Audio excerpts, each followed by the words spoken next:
여러분 혹시 그런 거 있잖아요.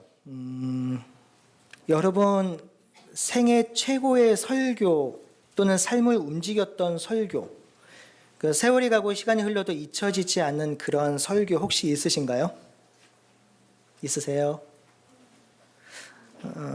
저에게도 있습니다. 몇 편의 기억나는 설교가 있는데 그중 최고의 설교로 들었던 것은 1994년 2월 달 아마 창원인지 진주인지 정확히 기억은 안 나는데 전국 SFC 위원 수련회였습니다.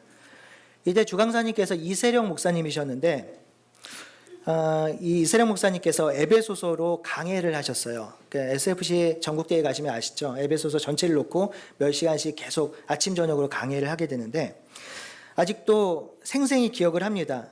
이세령 목사님은 성령에 감동되어서 교회의 영광과 교회의 능력과 그리고 교회의 사명을 정말 영광스럽게 우리들에게 선포하셨어요. 여러분 청년들, 손에 피가 묻은 예수 그리스도의 교회를 함부로 재단하시겠습니까?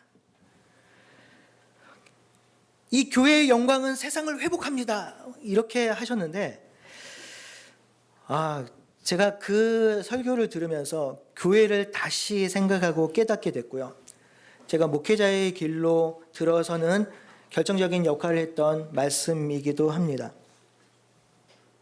지금도 이 에베소서를 읽으면 가슴이 뛰어요. 교회를 향한 사랑과 열정이 이 에베소서를 읽으면 불일 듯합니다. 오늘 설교를 통해서 하나님께서 이 교회를 향해 가지신 소망함이 무엇인지 그 능력과 권세를 깨닫는 시간이 되기를 간절히 바라고 소원하겠습니다. 오늘 사도 바울은 하나님께 에베소 교회를 향해 중보 기도를 하고 있습니다. 그 핵심은 17절에 있는 바와 같이 하나님을 진실로 알기를 원하고 있는 것이죠. 그런데 기도가 참 이상해요. 에베소 교회 성도들이 하나님을 모를 리 없기 때문입니다. 이 성도들은 하나님에 대해서 이미 알고 있었기 때문에 성도가 되었죠. 그럼에도 불구하고 바울은 하나님을 알게 해달라고 기도하고 있어요. 왜일까요? 바울은 하나님을 알 때 그가 기도하는 이 후반부에 나오는 세 가지를 확실히 알았으면 좋겠다고 하는 것이죠. 즉 세 가지 기도한 것을 확실히 알면 하나님을 알 수 있다라는 것이죠. 즉 하나님을 아는데 하나님의 모든 것들을 다 얘기해 주는 것이 아니라 그 뒤에 나오는 기도 세 가지를 통해서 하나님을 알았으면 좋겠다라고 하는 것이죠. 그 기도의 내용이 18절 이후부터 나오죠. 하나님께서 우리를 부르신 그 풍성이 무엇이며 성도 안에서 하나님의 기업의 영광이 풍성함이 무엇이며 우리에게 베푸신 하나님의 능력의 지극히 크심이 무엇인지 알기를 구하고 있어요. 이것을 알면 하나님을 알 수 있다는 것이죠. 사도 바울은 이 세 가지를 간절히 알기를 위해서 기도하고 있습니다. 저도 사도 바울을 따라서 이 세 가지를 여러분들과 좀 나누기를 원합니다. 첫 번째, 이 사도 바울이 알기를 원하는 것은 18절 상반절에 있는 것처럼 하나님의 부르심의 소망입니다. 바울은 하나님이 무엇을 기대하고 부르셨는지 알기를 기도하고 있습니다. 여러분, 하나님께서 여러분들을 부르셨나요? 부르셨나요? 예. 그럼 여러분을 부르실 때 어떤 기대와 소망을 가지고 부르셨나요? 혹시 생각해 본 적 있으신가요? 여러분 부르심의 소망함이 무엇이에요? 하나님께서 부르신? 예수 믿고 천국 가는 것, 이것만큼 큰 진리가 없죠. 하지만 그것을 뛰어넘는 그것과 더불어 함께 생각해야 할 것들이 많이 있죠. 이것이 흔들리니까 이 부르심의 소망이 흔들리니 우리의 삶이 흔들리는 것입니다. 이 부르심의 소망은 단순한 직업이나 해야 할 일을 의미하는 것이 아닙니다. 세상에서 지혜를 얻고 즐거움을 누리라고 저와 여러분들을 부르신 것이 아닙니다. 하나님이 우리를 부르실 때 막 부르신 것이 아니라 창세 이전에 기대와 소망을 가지고 우리를 부르셨습니다. 저는 가장 안타까운 것 중에 한 가지가 이 하나님의 부르심의 소망을 잃어버리고 사는 사람들이라고 생각해요. 이 소망함을 잃어버리고 사는 사람들은, 이 땅에 소망을 잃어버리고 사는 사람들은 정말 낭망되고 힘들고 아픈 인생을 살아가는 것입니다. 하나님이 우리를 부르실 때 기대하는 것은 에베소서 1장 4절에 있는 것처럼 우리를 자녀 삼아 주시고 거룩하고 흠이 없게 하시려고 부르신 것입니다. 하나님이 우리를 부르실 때에 가졌던 소망함은 거룩하고 흠이 없게 되어서 하나님 나라 되어서 하나님의 백성으로 살라고 부르신 것입니다. 이 소망을 품고 살아가는 저와 여러분들이 되시길 간절히 소원합니다. 두 번째로 성도 안에서 그 기업의 영광의 풍성이 무엇인지 알기를 원했어요. 이 구절은 공동번역으로 보시면 성도들이 함께 하나님이 물려주신 축복이 얼마나 큰 것인지 알게 해주십시오라는 것입니다. 바울은 간절한 중보 기도를 통해서 하나님의 성도들에게 얼마나 큰 기업의 축복을 주셨는지 알기를 원하고 있어요. 여기서 이 기업이라는 단어를 좀 살펴볼 필요가 있는데요. 이 기업은 구약적으로 따지면 하나님의 상급이라고 할 수 있지만 구체적으로는 가나안 땅입니다. 젖과 꿀이 흐르는 땅이 하나님의 기업이었습니다. 이것이 신약 백성에게는 무슨 의미일까요? 베드로는 이 기업을 썩지 않고 더럽지 않고 쇠하지 않는 유업이라고 표현했는데 이 기업은 하나님 나라로 해석할 수 있습니다. 물론 기업의 여러 가지 부분을 포함하고 있긴 하지만요. 그러므로 우리는 하나님 나라를 유업으로 받은 사람들입니다. 여러분, 이 하나님의 나라는 수백억을 가져다 주어도 세상의 모든 지식을 통달하여도 세상에서 할 수 있는 모든 선행을 하여도 온 땅을 다스리는 왕이 되어도 하나님 나라의 기업, 하나님 나라의 유업을 절대로 받을 수 없습니다. 이 하나님 나라의 유업을 받지 못한 사람들은 하나님 나라의 유업을 받지 못한 사람들은 욕망을 따라 사는 사람들이죠. 욕정을 따라 사는 사람들입니다. 진노 아래 사는 사람들이죠. 이러한 삶을 사는 사람들은 참된 평안과 안식을 누릴 수가 없어요. 죄의 노예 아래 있기 때문에 언제나 불안하며 두려우며 근심과 걱정으로 하루를 살아갈 수밖에 없습니다. 하지만 하나님 나라를 살아가는 백성들은 하나님께서 주신 평안함으로, 하나님께서 주신 은혜로 이 땅을 살아갈 수 있는 것입니다.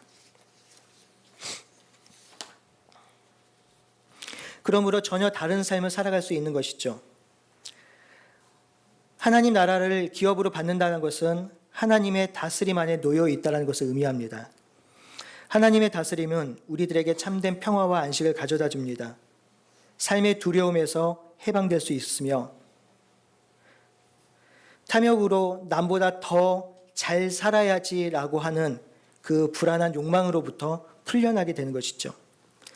죄의 속박으로부터 참 자유를 얻게 됩니다. 이 기업의 영광의 풍성함을 알고 누리시는 저와 여러분들이 되시기를 간절히 바라고 소원하겠습니다. 이제 세 번째 마지막을 같이 나누도록 하겠습니다. 여기서 제가 세 번째 하시니까 와, 오늘 설교가 빨리 끝나나 하시는 분들이 있을 것 같아요. 지난주에 가정주일 할 때 15분 안쪽으로 했으니까 세 달락으로 나누면 금방 끝날 수 있겠죠. 시간 관계상 이 세 가지를 다 설명을 하면 1시간을 넘게 설명을 해야 됩니다. 그래서 제가 집중하기 위해서 첫 번째, 두 번째는 좀 짧게 이야기를 하고 세 번째에 집중하려고 합니다. 이제 설교의 본론이 들어가는 것이죠. 괜찮으시겠죠? 네. 이 세 번째를 좀 집중해서 들으셔야 합니다. 세 번째, 사도 바울이 하나님을 알기를 하면서 기도하기를 원하는 것은 우리에게 베푸신 지극히 능력의 크심을 위해서 기도하고 있습니다. 바울은 하나님의 능력을 알기를 원했습니다. 그런데요, 수식되어지는 말이 뭐냐면 우리에게 베푸신 능력이에요. 저들에게 베푸신 능력이 아니라 우리에게 베푸신 능력을 알았으면 좋겠다라고 하는 것이죠. 사도 바울은 하나님의 능력을 설명하려면 다양한 예를 들어서 설명할 수 있어요. 예를 들어 소돔과 고모라를 멸망시키는 능력이 있죠. 만나를 내리신 능력도 있습니다. 여리고성을 무너뜨린 능력도 있습니다. 하나님의 능력은 구약에 너무나도 많이 드러나 있기 때문에 그것들을 들어서 설명할 수 있어요. 하지만 사도 바울은 그것들을 들어서 하나님의 능력을 설명하지 않습니다. 하나님의 능력을 들어 설명할 때에 무엇을 설명하고 있냐면 지금 에베소 교회 안에 실제로 일어난 것, 지금 에베소 교회 안에 실제로 일어난 능력을 들어서 설명하고 있어요. 우리에게 드러난 능력이라는 거죠. 저도 소망해 봅니다. 지금 하나님께서 우리 둘의 교회에 베푸신 지극히 크신 능력이 있어요. 먼 나라 얘기가 아니고 수천 년 전의 얘기가 아니라 살아계신 하나님께서 지금 우리 둘의 교회에 베푸신 큰 능력이 있습니다. 간절히 간구드리기는 그것들을 누리는 저와 여러분 되기를 소원하겠습니다. 사도 바울은 생각하기에 하나님께서 베푸신 가장 큰 능력을 설명할 때 뭘 들어 설명하냐면 십자가입니다. 예수 그리스도의 구속입니다. 하나님은 그 베푸신 능력을 가지고 십자가 사건보다 더 큰 사건이 없다는 거예요. 하나님의 능력을 설명할 때에 예수 그리스도의 십자가가 가장 큰 능력을 보이신 사건이라고 우리들에게 알려주고 있습니다. 그래서 그 크신 능력을 오늘 본문 20절에서 다시 한번 설명해 주고 있어요. 보시면 우리에게 베푸신 지극히 능력이 크심을 설명해 주는데 이걸로 설명이 안 되니까 이 크신 능력을 또다시 부연 설명해 주고 있는 것이죠. 그래서 뒷절에 나온 것은 크신 능력을 설명해 주고 있는 단어라고 보시면 되겠습니다. 하나님께서 크신 능력을 베푸셨는데 첫 번째 어떻게 베푸셨냐면 예수 그리스도를 다시 살리시고 하늘 보좌 우편에 앉으신 능력이 하나님의 능력이라는 거예요. 오해하시거나 잘못하시는 분들이 있어요. 예수 그리스도의 능력으로 말미암아 예수 그리스도가 다시 사셨다는 거예요.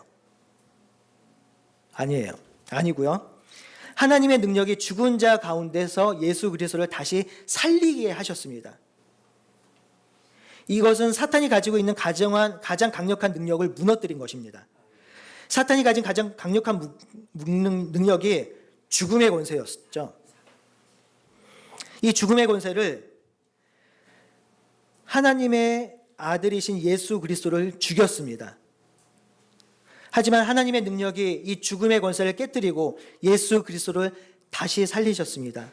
그리고 그 하나님의 능력은 사탄의 권세를 무력화시킵니다.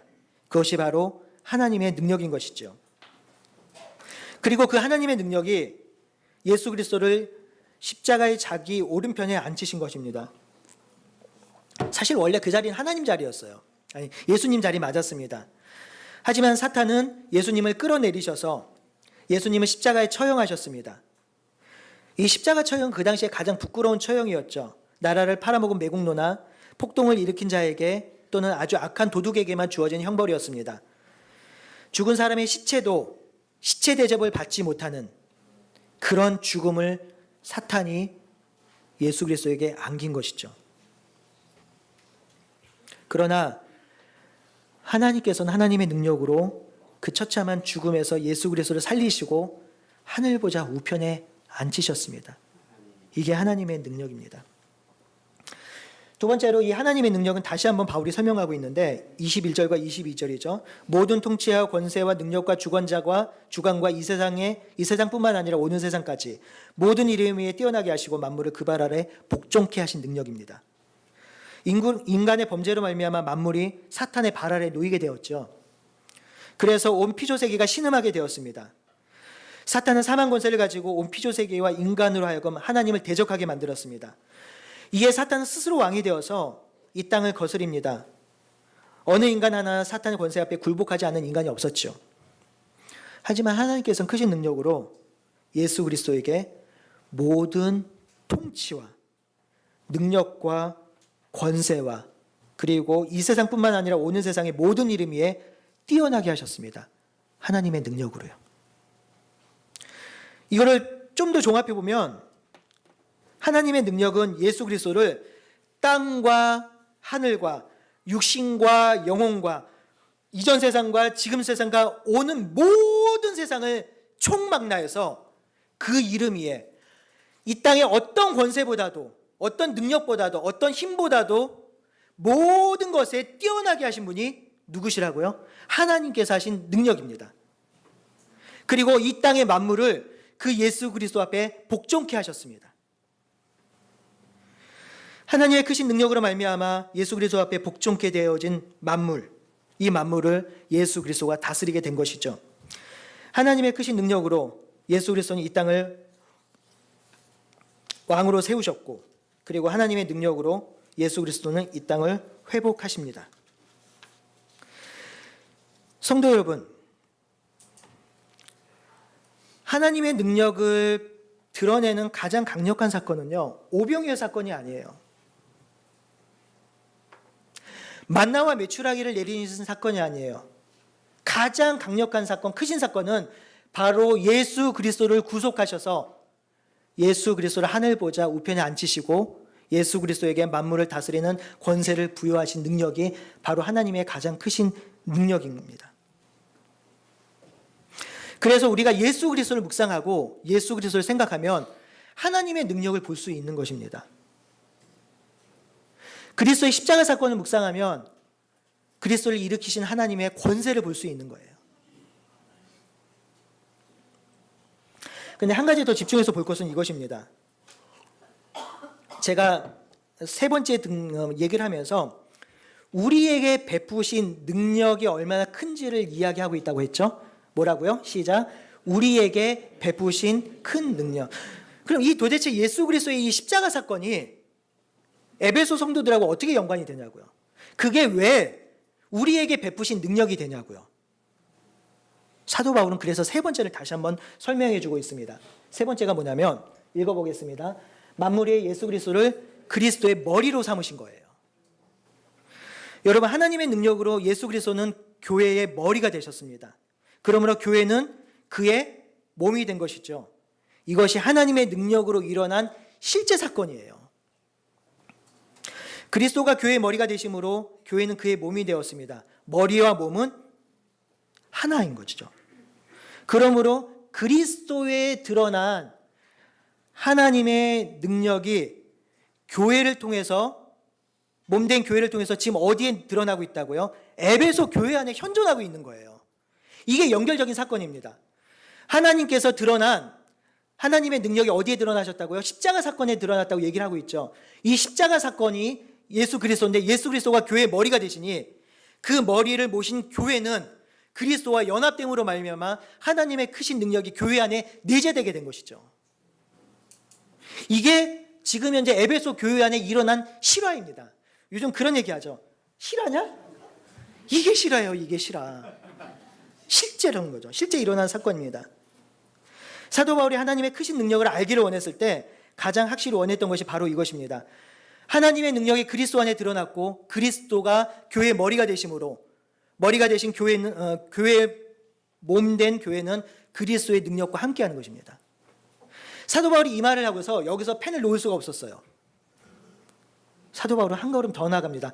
여기서 너무 은혜가 됐던지 바울이 한마디를 더 합니다. 정말 에베소서 설교 안에서, 말씀 안에서 정말 가슴 떨리는 한마디를 더 던지는데 그게 23절이에요. 부연 설명을 한번 더 하는 거죠. 한번 읽겠습니다. 시작. 교회는 그의 몸이니 만물 안에서 만물을 충만케 하시는 자의 충만이니라. 22절의 말씀을 다시 한번 설명해 주고 있어요. 너무 은혜스러워서. 그런데 이 23절이요, 에베소서 안에 가장 난해 구절이에요. 당대 최고의 신학학자들이 이 설명을 하기 위해서 크게 세 가지로 요약해서 설명을 합니다. 그런데 제가 주석을 다 찾아보고 우리 교단에 있는 길 교수님이라든지 존 스투트라든지 그래도 가장 합당하게 믿을 만한 해석을 제가 뽑아왔는데 그것이 바로 이 이야기입니다. 이 23절을 다시 한번 보면 이걸 떼어서 제가 올릴게요. 자, 23절 부연 설명하는 게 교회는 그의 몸이니 만물 안에서 만물을 충만케 하시는 이의 충만이라. 무슨 말인지 모르겠죠. 어렵죠. 이 괄호 안에 있는 만물을 충만케 하시는 이가 누굴까요? 그렇죠. 어떻게 아시죠? 공부했는데 다 아시는데요. 자, 만물을 충만케 하시는 이가 예수 그리스도입니다. 하나님께서 주셨잖아요. 그래서 이걸 다시 보면 교회는 그의 몸이니 만물 안에서 예수 그리스도 충만이니라. 이 서술어를 풀었으면요, 문맥적으로 1장과 2장, 3장 사이에 문맥적으로 풀었으면 이 23절은 다시 이렇게 풀었을 수 있습니다. 교회는 그의 몸이니 교회는 만물 안에서 예수 그리스도의 충만으로 뭐해진다고요? 충만해진다.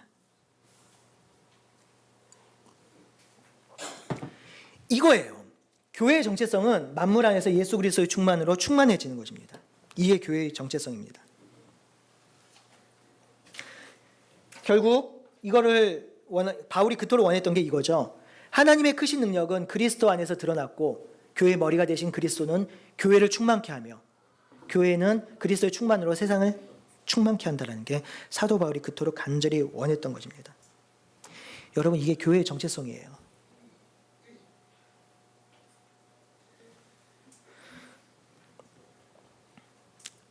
교회는요, 날마다 그리스도의 충만으로 충만해져야 됩니다. 그리스도 외에 다른 것으로 충만해질 수가 없는 것이죠.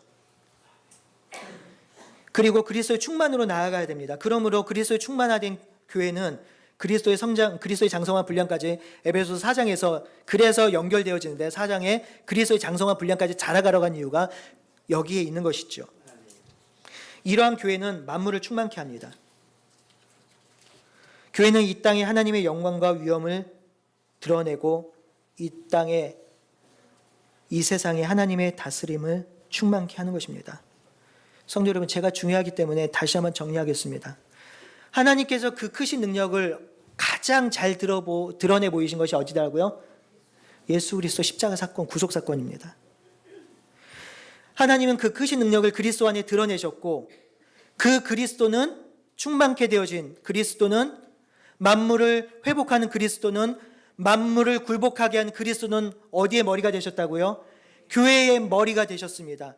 그러므로 교회는 그리스도를 머리 삼아서 그리스도가 가지신 그 놀라운 충만을 교회가 갖게 되는 것이고 교회는 날마다 그리스도의 충만으로 충만해져야 되며 교회는 그 충만으로 세상을 충만케 하는 것입니다. 이게 교회의 영광이에요. 내 눈 주의 영광을 보내. 내 눈 주의 영광을 보내. 그 찬양 있죠. 그 영광을 볼 때 교회 안에 드러난 하나님의 영광을 볼 때 가장 잘 볼 수 있는 것이죠. 그러므로 교회는 이런 곳이에요. 이 교회가 죄로 파괴되어진 세상을 회복시킵니다. 추함과 악함과 불법과 부정이 난무하는 이 세상을 예수 그리스도께서 교회를 통해서 정의와 공의와 사랑의 나라로 회복하고 충만케 하십니다. 그러므로 교회는 영적으로 세상의 변두리가 아니에요. 왜냐하면 세상의 중심이 예수 그리스도였기 때문에 예수 그리스도를 주로 모신 몸된 교회는 세상의 중심이 되어야 하는 것입니다. 하지만 사람들이 이 사실을 잘 믿지 못해요. 제가 이렇게 설교를 하면 그건 목사님이니까 그렇게 보겠죠. 교회는 그런 것이 아니에요 라고 할 수 있겠죠. 왜 이럽니까? 왜 그런 마음이 들까요? 교회의 현실만을 보기 때문입니다. 교회의 연약함을 보기 때문입니다. 교회의 무능함만 보기 때문입니다. 그러니 세상이 갖고 있는 잣대와 생각으로 교회를 바라보니 교회가 작아 보이는 거죠. 세상의 시각으로 교회를 보니 이 학고막만한 이 둘의 교회가 작아 보이는 거죠. 그러니 교회를 보고 좌절하고 교회에 소망이 없다고 교회를 떠나고 안 나가는 교인들이 생기는 것 아닐까요? 그래서 사도 바울이 뭐라고 얘기를 하냐면요. 이 하나님의 크신 능력을 보기 위해서 간절히 기도하고 있잖아요. 1장 8절에 보시면 그가 모든 지혜와 총명을 우리에게 넘치게 하사 이것을 보았으면 좋겠습니다. 기도하고 있는 것이죠. 17절에도 지혜와 계시의 영을 주사 18절에도 우리의 마음의 눈을 밝히사 세상의 눈으로 인간의 눈으로 교회에 나타난 하나님의 능력을 볼 수 없기 때문에 사도 바울은 간절히 에베소 교회를 향해서 기도하고 있는 것입니다. 하나님 제발 지혜와 총명과 계시의 영을 허락하여 주셔서 이 교회 안에 드러난 하나님의 영광을 볼 수 있도록 인도하시고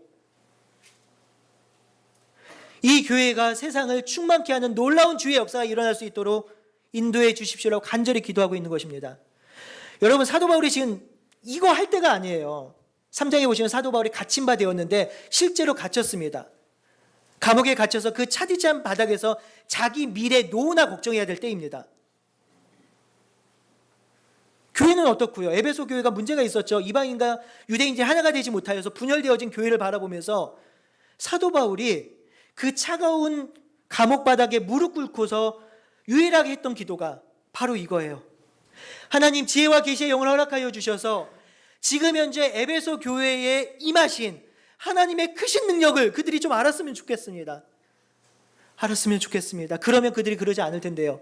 라고 간절히 기도하고 있는 내용이 오늘 기도인 것입니다. 사랑하는 성도 여러분, 그래서 제가 제 입으로 설교하는 것이 이것을 믿게 하지 않기 때문에 설교 전에 성령을 구하는 기도를 여러분께 드렸습니다. 지혜와 계시의 영이 여러분들과 함께 하심으로 말미암아 우리 둘의 교회 안에 크신 능력으로 임하신 하나님의 권능을 보기를 간절히 바라고 소원하겠습니다. 그러므로 우리가 해야 할 것은 하나님의 능력이 고스란히 드러난 그리스도를 신뢰하는 것입니다. 교회를 충만케 하시는 예수 그리스도를 신뢰하는 것입니다. 반드시 그리스도께서 이 땅에 다시 오셔서 하나님께서 주신 크신 능력으로 이 땅의 만물을 회복하시며 이 땅에 하나님의 나라를 온전케 하시는 그것들을 신뢰하는 것입니다.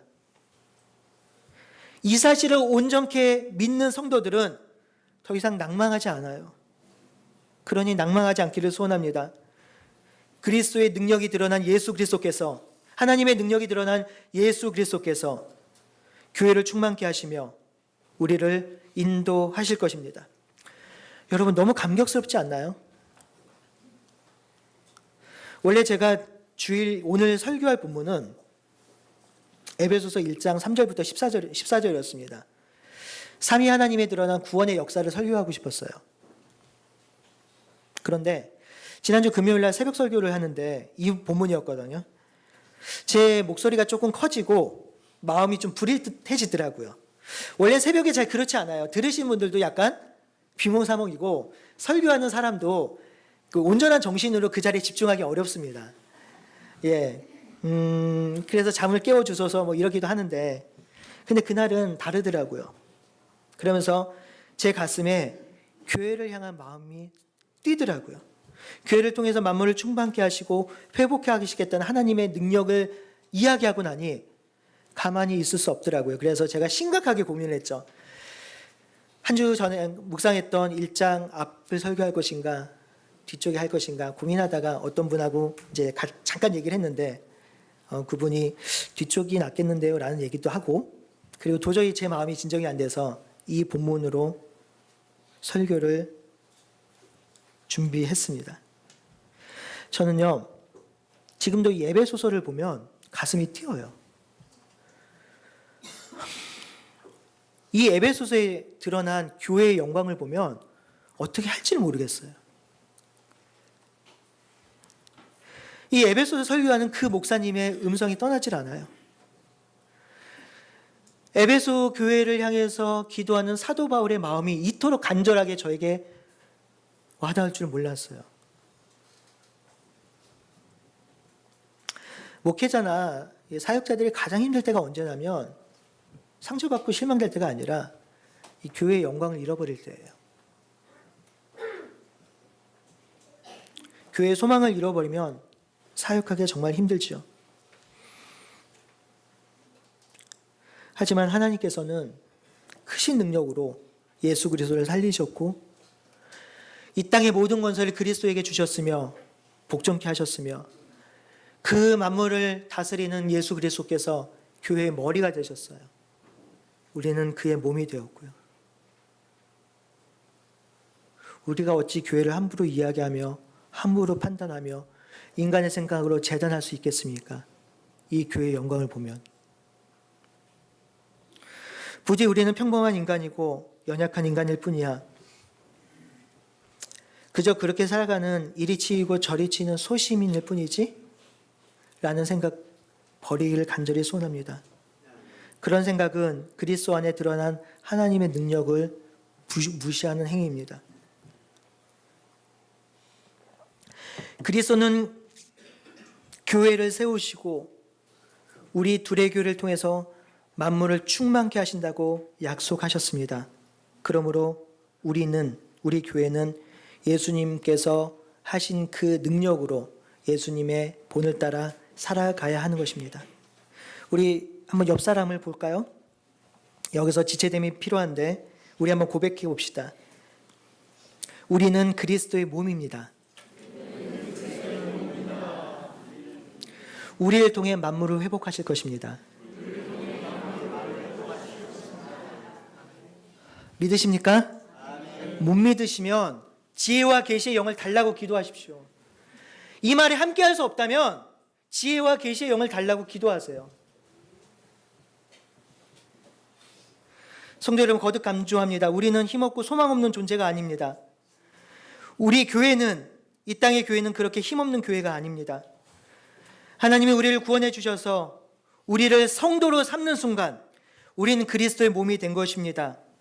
그리스도의 몸이 되어서 깨어진 피조 세계를 회복하고 만물을 충만케 하는 사명을 가지고 살아간 존재가 된 것입니다. 여러분, 하나님의 능력이 그렇게 하시겠다고 작정하셨어요. 하나님이 그렇게 하시겠다고 하셨다고요. 그러니 사도 바울이 목 놓아 울며 기도했던 그 기도의 소원들을 우리가 믿고 신뢰하기를 소원합니다. 하나님의 그 크신 능력이 드러난 예수 그리스도를 통해서 교회의 머리가 되신 예수 그리스도께서 교회를 충만케 하시고 회복케 하시고 그리고 이 땅을 충만하게 하실 것입니다. 이 놀라운 진리를 온전히 붙드시길 간절히 바라고 소원합니다. 한 번 더 간절히 말씀드리는 것은 장로님, 권사님, 안수 집사님, 성가대, 찬양대, 직분자들, 이 영광스러운 교회의 사명을 위해서 여러분들을 부르신 거예요. 그냥 세상의 동아리나 서클이나 어떤 데 회장하라고 부르신 것이 아니라 이 하나님의 놀라운 영광을 위해서 교회가 세워졌는데 그 교회를 섬기라고 우리들에게 직분 주시고 우리들에게 사명 주시고 우리들에게 헌신하라고 부르신 거예요. 그런데 우리가 그 사명을 어찌 소홀할 수 있겠어요? 이것은 저에게도 해당되는 말이고요. 성도 여러분, 이 놀라운 하나님의 능력이 교회를 변화시킬 것이며 그 변화된 교회를 위해서 우리가 헌신하기를 간절히 소원합니다. 일어나 함께 교회를 섬기기를 소원합니다. 이 영광스러운 교회를 저와 여러분들이, 우리 몸이 함께 세워지기를 소원합니다. 절망적이고 타락한 이 땅에서, 신음하는 이 땅에서 하나님은 주의 성도를 굳건히 붙드실 것입니다. 그렇기에 우리는 이 땅의 물질주의와 소비주의, 탐욕으로 얼룩진 세상에서 넉넉히 이길 수 있습니다. 왜냐하면 하나님의 크신 능력이 그리스도에 드러났고 그리스도가 우리의 머리가 되심으로 우리는 그의 충만함을 누리기 때문입니다. 이 사실이 여러분의 인생을 견인하시기를 소원합니다. 이 사실이 여러분의 인생을 붙드시기를 소원합니다. 이 말씀에 여러분의 인생의 기초가 세워져서 저와 여러분들이, 우리 둘의 교회가, 이 땅의 교회가 이 땅의 만물을 솟게 하며 충만케 하며 회복시키는 놀라운 일을 감당하는 저와 여러분들이 되시기를 간절히 바라고 소원하겠습니다. 아멘. 이 시간에 한번 기도하죠.